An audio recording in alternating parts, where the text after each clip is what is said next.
उत्तर प्रदेश की संभल से एक बार फिर एक बड़ा संदेश सामने आया। सूबे की शांति व्यवस्था से खिलवाड़ करने वालों को बिल्कुल भी नहीं बख्शा जाएगा। योगी फोर्स को निशाना बनाने वालों को सख्त कानूनी कार्रवाई का सामना करना पड़ेगा। कोई भी हो, किसी भी धर्म संप्रदाय का हो, नियम कानून से ही रहना होगा। आज जब संभल हिंसा के मास्टरमाइंड शारिक साठा के घर योगी फोर्स पहुंची, ढोल नगाड़ों के साथ शारिक साठा के घर की कुर्की की कार्यक्रम को आगे बढ़ा दिया, तो उसकी गूंज उत्तर प्रदेश ही नहीं पूरे देश में सुनी गई। ये योगी मॉडल का नया रूप है। आपने अपराध किया, आपने कानून तोड़ा है, आप पुलिस के सामने पेश नहीं हो रहे हो, आप कोर्ट के आदेश पर भी हाजिर नहीं हो रहे हो, आपको बख्शा नहीं जाएगा। आपकी संपत्ति को जब्त कर लिया जाएगा। तय मानिए, योगी के बुलडोजर के बाद अब कुर्की का खौफ अपराधियों और उसके परिवार वालों को जरूर डराएगा। इन ढोल नगाड़ों की आवाज, मुनादी की आवाज बता रही है योगी राज में कानून के साथ खिलवाड़ करने वालों का यही अंजाम होगा। संभल जनपद संभल में 24/11/24 की हिंसा एवं हत्या के मुख्य फरार अभियुक्त सारिक उर्फ साठा पुत्र सायक हुसैन निवासी मोहल्ला पजाया दीपा सराय थाना संभल जिला संभल के विरुद्ध धारा 25 BNSS कुर्की की कार्रवाई हेतु आदेश जारी किया गया है। संभल हिंसा के मास्टरमाइंड शारिक साठा के घर आज योगी फोर्स पहुंची, कोर्ट के आदेश का पालन किया। ढोल नगाड़ों के बीच शारिक के घर की कुर्की की कार्रवाई की गई। अब कोर्ट से आदेश पर शारिक के इस मकान के ग्राउंड फ्लोर को अटैच किया गया। यह मकान संभल के महंगे इलाके में बना है। शारिक साठा को नोटिस पर नोटिस भेजा गया और बार बार नोटिस के बावजूद हाजिर नहीं हुआ।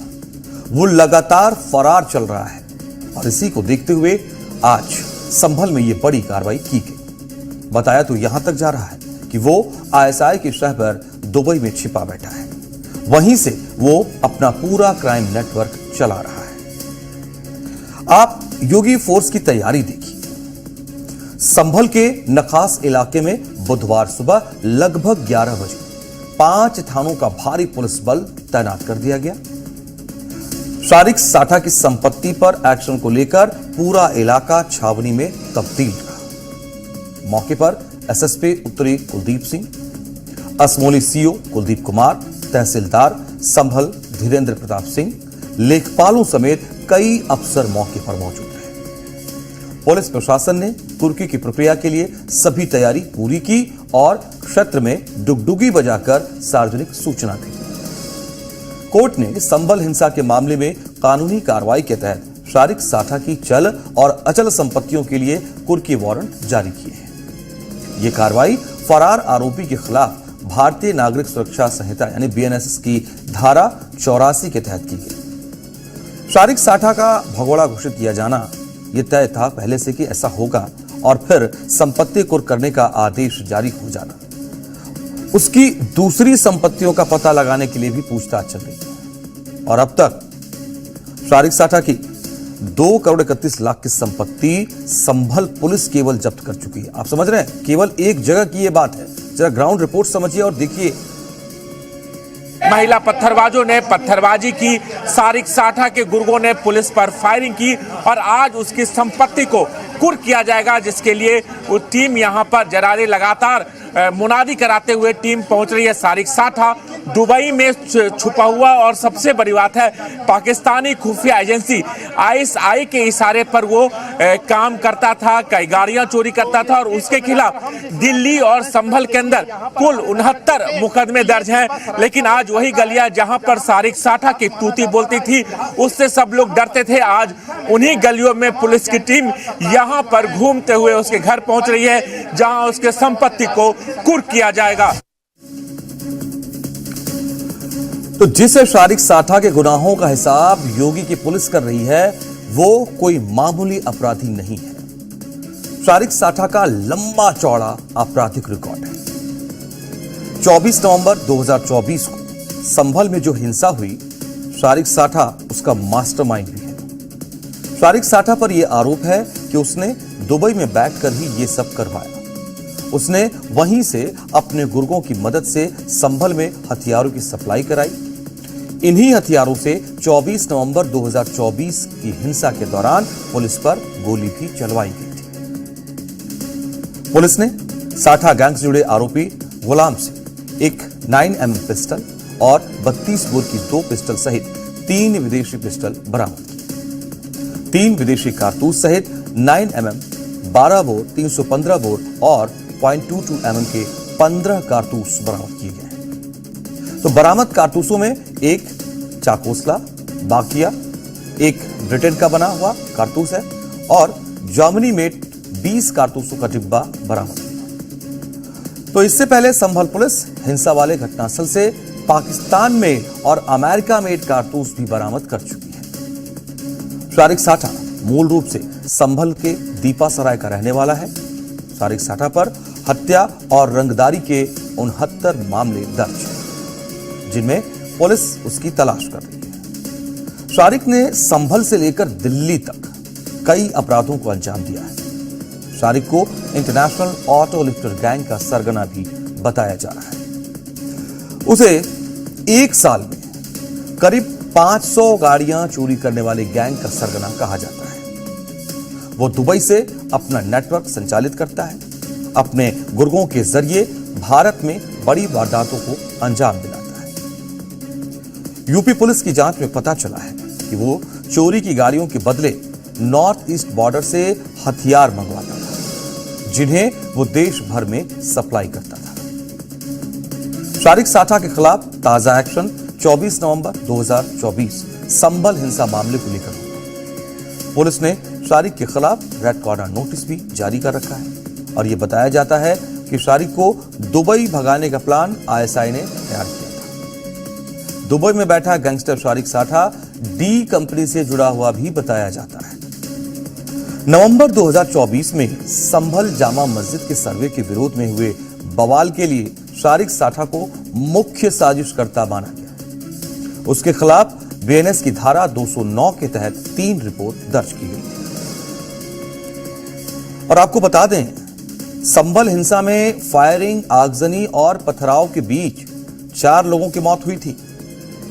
29 पुलिसकर्मी और प्रशासन अधिकारी घायल हुए थे। संभल हिंसा के मामले में पुलिस ने कोर्ट में दाखिल चार्जशीट में बहुत कुछ जानकारी साझा की। करीब 3000 पन्नों की चार्जशीट पुलिस कोर्ट लेकर पहुंची थी और गिरफ्तार 79 आरोपियों के खिलाफ बलवा, आगजनी और फायरिंग की धाराओं में चार्जशीट दाखिल की गई है। हिंसा में 3 महिलाओं सहित 79 आरोपित गिरफ्तार किए जा चुके हैं। जांच के दौरान योगी फोर्स को शारिक साठा के बारे में चौंकाने वाले और डराने वाली जानकारियों का खुलासा हुआ है। पुलिस ये बता रही है कि दुबई में बैठे शारिक साठा को संभल के सांसद जियाउर रहमान बर्क का भी संरक्षण हासिल रहा है। शारिक साठा गैंग से जुड़े गुलाम ने साल 2014 में सपा विधायक इकबाल महमूद के बेटे सुहेल इकबाल पर गोली चलवाई थी। गिरफ्तार किए गए आरोपी गुलाम का इस बार जामा मस्जिद में सर्वे के दौरान दिल्ली से आए हुए वकील विष्णु शंकर जैन की हत्या की भी प्लानिंग थी। तो साठा के खतरनाक इरादों पर योगी फोर्स ने रोक लगा दी है। शारिक साठा ये शायद भूल गया, यूपी में अब योगी आदित्यनाथ की सरकार है, जिनकी अपराध को लेकर जीरो टॉलरेंस की नीति है, जो साफ कहते हैं अपराधी या तो यूपी छोड़ दें या दुनिया छोड़ने की तैयारी करें। अब देखना होगा साठा कब तक योगी फोर्स की पकड़ से बचा रहता है, कब तक उसके गुनाहों का हिसाब हो जाता है। तो देखिए, संभल में हिंसा, उसको सुलझाने में एक तरफ पुलिस लगी हुई है, एजेंसियां लगी हुई हैं, लेकिन जैसे जैसे इसको सुलझा रहे हैं हम, आगे बढ़ जा रही है हमारी एजेंसियां और पुलिस बढ़ रही है, कैसे कैसे राज सामने आ रहे हैं। और अब ये देखिए, एक नया कनेक्शन जो है इस रूप में सामने आ रहा है और इसमें कई खुलासे प्रियंका होंगे। मतलब ये आईएसआई से जुड़ा हुआ है, यहाँ हथियार सप्लाई का भी एक फंडा नजर आता है यहाँ, और किस तरीके से हिंसा फैलाने के लिए और हिंदुओं को टारगेट करने के लिए, माहौल खराब करने की एक हिमाकत नजर आती है। और डी कंपनी का कनेक्शन, मुझे तो लगता है जिस तरीके से ये जांच और जांच में खुलासे हो रहे हैं, ये सिर्फ साठा तक नहीं प्रियंका, मुझे लग रहा है ये कहीं और रास्ता जा रहा है। कुछ बड़े गिरे वहां पर जो गला है वो पकड़ में आने वाला है। बिल्कुल मनोज, देखिए जैसा आपने जो बताया, देश का दुश्मन है। बिल्कुल देखिए धीरे धीरे करके अब जिस तरह से कड़ियां जुड़ती जाएंगी तो खुलासा तो होने ही वाला है। जो भी पूरा जो गैंग है इससे रिलेटेड उसका पर्दाफाश होने वाला है। लेकिन सबसे जो इंटरेस्टिंग बात जो अभी आप बता रहे थे उसमें लगी, जो ढोल नगाड़ों के साथ जब पुलिस प्रशासन वहां पर पहुंचता है और संपत्ति को कुर्क किया जाता है, देखिए एक मैसेज दिया गया है, क्लियर तौर पर एक मैसेज दिया गया है कि 14 महीने पहले संभल की जो तस्वीर दुनिया को दिखाई गई थी इन साजिश के तहत, उस पर कार्रवाई हुई है और किस तरह से हुई है वो पूरे संभल को और पूरे जो देश को है वो बताया गया है। ढोल नगाड़ों के साथ जब प्रशासन वहां पर पहुंचता है किस तरह से आप नहीं बच सकते अगर आप इस तरह की कोई साजिश रचते हैं और कहीं जाकर बैठ जाते हैं, भाग जाते हैं। लेकिन कार्रवाई होगी, आपकी संपत्ति पे होगी, आप पर होगी और धीरे धीरे करके जो भी पूरी जो गैंग है उसको पकड़ा जाएगा और बख्शा तो नहीं जाएगा योगी राज्य में खासकर। बिल्कुल, जीरो टॉलरेंस की नीति की बात बार बार जो होती है उसका मूल ही यही है जो आपने बात रखी है प्रियंका। दूसरी स्टोरी का रुख कर लेता हूं मैं प्रियंका जी।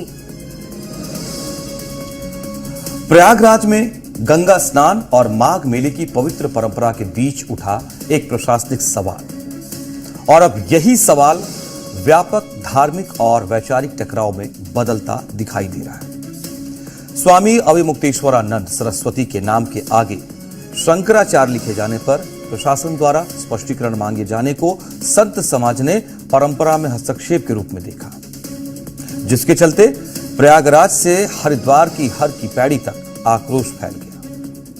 दरअसल मेला प्राधिकरण के इस नोटिस का स्वामी अविमुक्तेश्वरानंद ने भी 8 पन्नों का लिखित जवाब दिया। स्वामी अविमुक्तेश्वरानंद ने यह दावा किया कि शंकराचार्य पद को लेकर कोई न्यायिक विवाद नहीं है और वो परंपरागत मान्यता के हिसाब से ही इस पद पर है। साथ ही उन्होंने नोटिस वापस लेने की चेतावनी भी दी।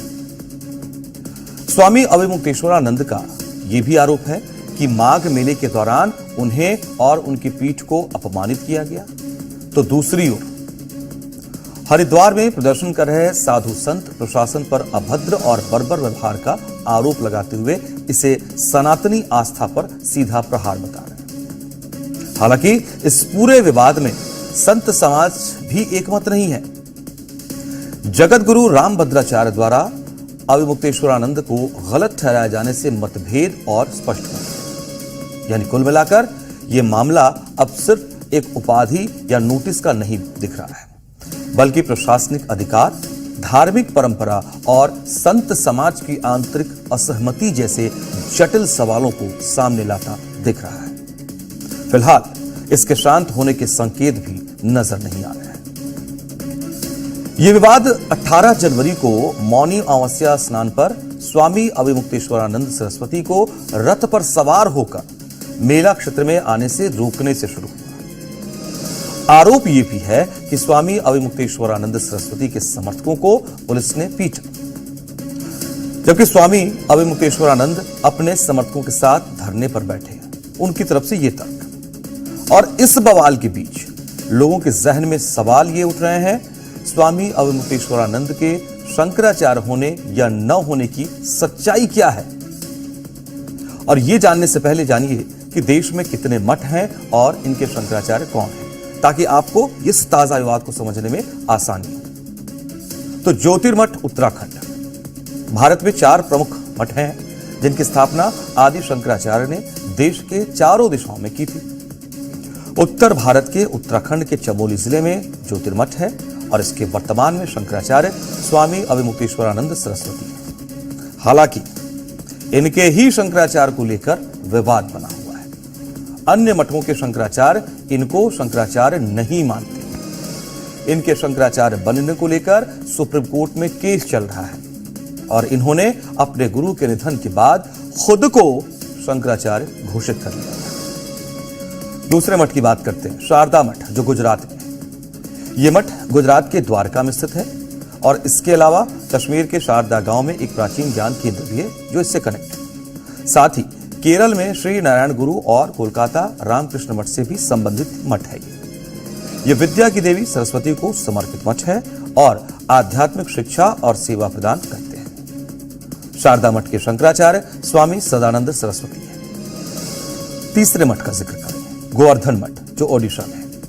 गोवर्धन मठ ओडिशा के पुरी में स्थित है और ये पूर्व दिशा में स्थित है। ये अद्वैत वेदांत के सिद्धांतों का प्रचार प्रसार करता है। इसके शंकराचार्य स्वामी निश्चलानंद सरस्वती हैं। चौथा श्रृंगेरी मठ जो कर्नाटक में है।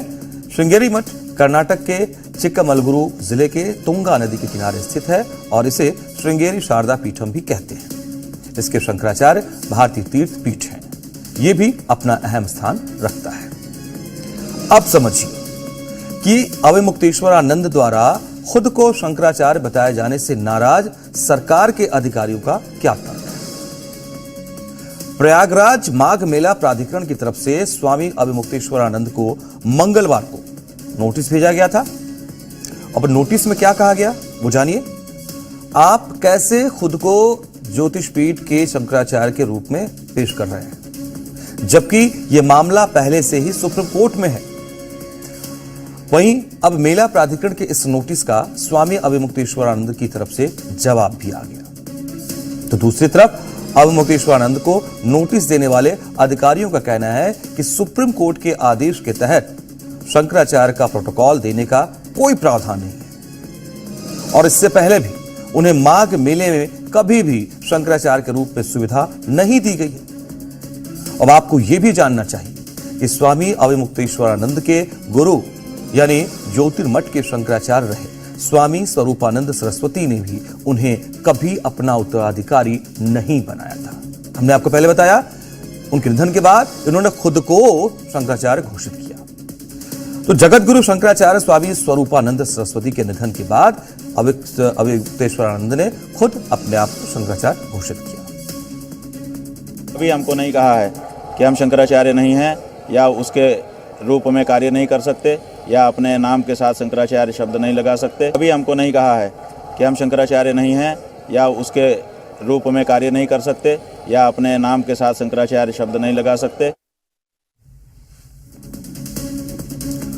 स्वामी अविमुक्तेश्वरानंद खुद को कितना भी सही बताएं, संत समाज ही उनकी कार्यशैली पर सवाल उठा रहा है। स्वामी रामभद्राचार्य ने स्वामी अविमुक्तेश्वरानंद के रथ पर मेला में आने के प्रयास पर कड़ी प्रतिक्रिया दी, नाराजगी जताई, सवाल उठाए।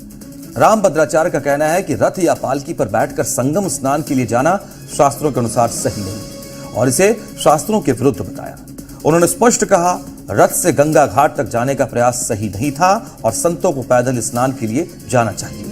रामभद्राचार्य ने यह भी कहा स्वामी अविमुक्तेश्वरानंद ने स्वयं अन्याय किया, न कि प्रशासन ने उनके साथ अन्याय किया है और मेला प्रशासन द्वारा उन्हें नोटिस देना बिल्कुल सही था।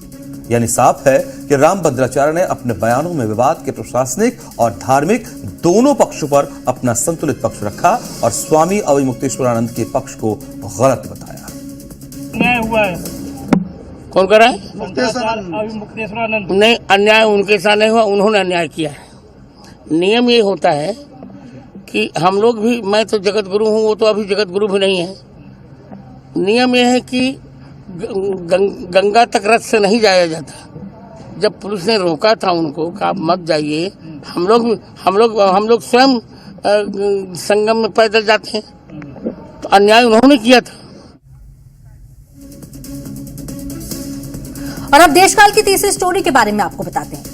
आज की कहानी किसी राजनीतिक बयान से शुरू नहीं होती, आज की कहानी किसी सीमा विवाद से भी शुरू नहीं होती। आज की कहानी शुरू होती है एक शादी से, लेकिन ये शादी सिर्फ दो लोगों का मिलन नहीं है, ये शादी एक सोच को बेनकाब करती है। लाहौर में एक शाही शादी होती है। पाकिस्तान के पूर्व प्रधानमंत्री नवाज शरीफ के नाती जुनैद की शादी। सत्ता के गलियारों की पूरी ताकत वहां मौजूद है। पूर्व प्रधानमंत्री शहबाज शरीफ, मंत्री, बड़े नेता सब शामिल हैं। सब कुछ वैसा ही है जैसा किसी ताकतवर राजनीतिक परिवार की शादी में होता है। लेकिन इस पूरी शादी में सबसे ज्यादा चर्चा किसी भाषण की नहीं, किसी मेहमान की भी नहीं, बल्कि दुल्हन के कपड़ों की हो रही थी। और यहीं से यह कहानी शादी से निकलकर बाजा, सोच और सियासत तक पहुंच जाती है, क्योंकि दुल्हन ने जो पहना वो सिर्फ कपड़ा नहीं था, वो था भारत का ब्रांड, भारत की कारीगरी और भारत की पहचान। और यही तस्वीरें बताती हैं कि आज भारतीय कपड़े सिर्फ भारत की शान नहीं बल्कि ग्लोबल पसंद बन चुके हैं। जब सीमा के उस पार भी शादी जैसे सबसे खास मौकों पर भारतीय डिजाइन को चुना जाता है, तो ये सिर्फ फैशन नहीं होता, ये भारत की विश्वसनीयता और उसकी सांस्कृतिक ताकत का सबूत होता है। अब जरा सोचिए, दुनिया में लग्जरी ब्रांड्स की कोई कमी नहीं है, यूरोप से लेकर मिडिल ईस्ट तक हर देश के अपने महंगे और नामी ब्रांड्स हैं, लेकिन इसके बावजूद भारतीय डिजाइनर्स को चुना जाना ये दिखाता है कि भारत का कपड़ा सिर्फ सुंदर नहीं बल्कि भावनात्मक जुड़ाव भी पैदा करता है। सब्यसाची के डिजाइन में बनारस की जरी है, राजस्थान की भव्यता है, बंगाल की आत्मा है। तरुण तहिलियानी के डिजाइन में परंपरा और आधुनिकता का ऐसा संतुलन है जो हर संस्कृति को अपनापन महसूस कराता है। और यही वजह है कि भारतीय ब्राइडल वियर आज सिर्फ भारतीय दुल्हनों तक सीमित नहीं है। भारतीय कपड़े अब एक ग्लोबल स्टेटमेंट बन चुके हैं, जहां हर धागा भारत की कहानी कहता है। आज दुनिया में ताकत सिर्फ हथियारों या अर्थव्यवस्था से नहीं मापी जाती, बल्कि सॉफ्ट पावर से भी मापी जाती है। और भारत की सॉफ्ट पावर का सबसे खूबसूरत चेहरा है उसकी संस्कृति, उसका फैशन और उसकी कारीगरी। जब भारत के डिजाइनर अंतर्राष्ट्रीय शादियों, सेलिब्रिटीज और एलीट क्लास की पहली पसंद बनते हैं तो यह भारत की खामोश जीत होती है। बिना किसी प्रचार के, बिना किसी सरकारी बयान के भारत अपने कपड़ों के जरिए दिल जीत रहा है। आज भारतीय ब्रांड्स मेड इन इंडिया से आगे बढ़कर प्रिफर्ड बाय वर्ल्ड बन चुके हैं। और यही वजह है कि भारत का कपड़ा पहनना अब स्टेटस सिंबल माना जाता है, चाहे वो दिल्ली हो, दुबई हो या फिर लाहौर। अब सवाल ये भी है कि भारतीय ब्रांड्स आखिर विदेशी लग्जरी ब्रांड से आगे कैसे निकल गए। इसका जवाब साफ है, क्योंकि भारत के पास कहानी है। यूरोपीय ब्रांड्स के पास मशीन से बने परफेक्शन है, लेकिन भारत के पास हाथों की मेहनत है।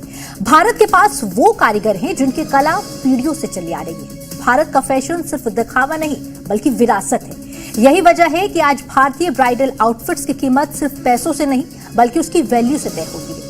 एक भारतीय लहंगा या साड़ी पहनना मतलब इतिहास, संस्कृति और पहचान को पहनना है।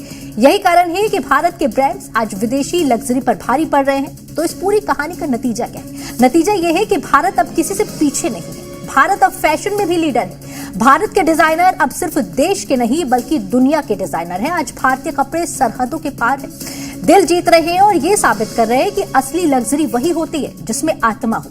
ये कहानी सिर्फ एक शादी की नहीं है, ये कहानी उस भारत की है जो आत्मविश्वास से भरा है, अपनी परंपरा पर गर्व करता है और दुनिया को दिखा रहा है कि जब बात क्लास, कल्चर और क्वालिटी की हो तो भारत से बेहतर कोई नहीं है। अब कहानी का दूसरा हिस्सा भी समझिए। जैसे ही शादी की तस्वीरें सोशल मीडिया पर आई, पाकिस्तान में सवाल उठने लगे। लोगों ने पूछा, क्या पाकिस्तान में डिजाइनर्स नहीं है? क्या बड़े राजनीतिक परिवार को भारतीय ब्रांड ही चुननी थी?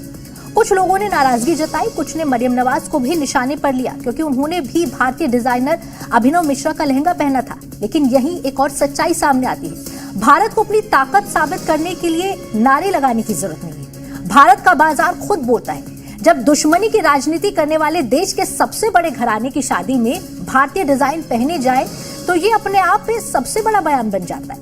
आज भारत की फैशन इंडस्ट्री सिर्फ कपड़े नहीं बेचती, वो भरोसा बेचती है, क्वालिटी बेचती है, वो क्लास बेचती है। और यही वजह है कि चाहे कितनी भी राजनीतिक कड़वाहट हो, पसंद वहीं जाकर रुकती है जहां क्वालिटी होती है। भारत का मार्केट आज इतना मजबूत है कि नफरत की राजनीति भी उसे रोक नहीं पाती। यही सॉफ्ट पावर होती है जो बिना बोले असर दिखाती है, जैसे भारत ने आज दिखाया है। तो 3 बड़े सब्जेक्ट, इंटरेक्टिव भी, इंफॉर्मेटिव भी, हर तरह की जानकारी आपके सामने हमने रखी है। इसी तरह ये कंटेंट के लिए सोमवार से शुक्रवार रात 7:50 पर आपको हमारे साथ जुड़ना है और देखना है देश का। और हमारी आज की इन स्टोरीज पर आपकी क्या राय है, हमें हमारे सोशल मीडिया अकाउंट के जरिए जुड़कर जरूर बताइएगा। और साथ ही किसी खबर पर आप हमसे विश्लेषण चाहते हैं तो वो भी बता सकते हैं। नमस्कार।